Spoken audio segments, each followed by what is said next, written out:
ঈদ এসে গিয়েছে, নতুন পোশাক লাগবে আমার, আবার একটা লিপস্টিকও লাগবে। তুমি আমাকে কিনে দিতে চাচ্ছ না কেন?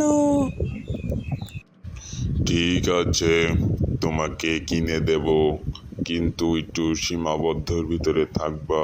খুব দামি কিছু চাইয়ে বসবা না, আমাদের সংসারের অবস্থা তো তুমি জানোই। ঠিক আছে? আমি তোমাকে বলতে যাব তার আগেই তুমি বলছো দামি কিছু চাবা না।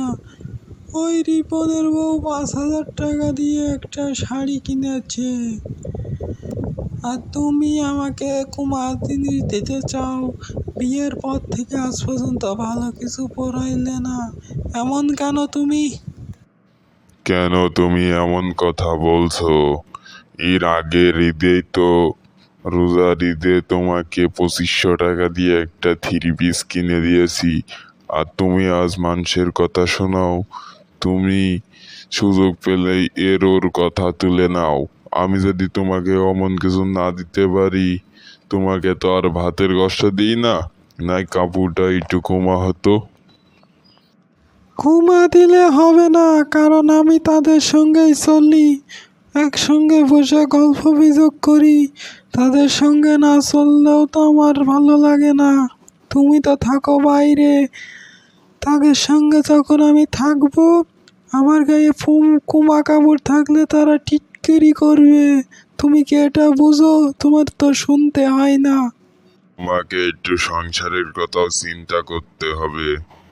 ওদের মতো তো আর আমাদের সংসারের অবস্থা নাই। ওদের অভাব নেই, আমাদের অভাব আছে। তোমার এইটুকু বুঝতে হবে, ভবিষ্যৎ বলে একটা কিছু আছে।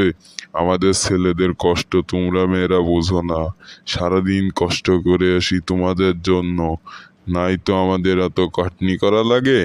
কিন্তু তোমরা সারাদিন পর আসার পরও তোমরা এই বায়না সেই বায়না। কখনো বলেছো যে তুমি কিছু কিনলে না তো এই ঈদে?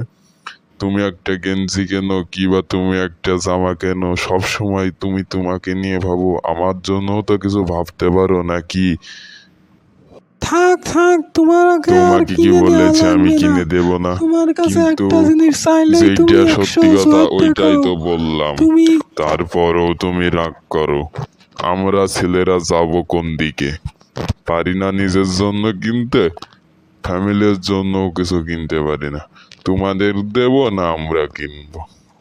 আসলে আমাদের বোঝার মতো কেউ নেই, আমরা ছেলেরা অসহায়।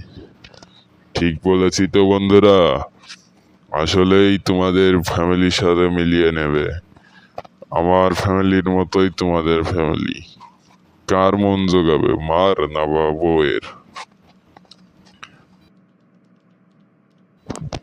অবশ্যই আমাদের চ্যানেলটি সাবস্ক্রাইব করবেন। খলিশা গুন্ডু টিভি সবার আগে থাকে, এই দোয়াটি করবেন। ধন্যবাদ তোমাদেরকে ভিডিওটা দেখার জন্য।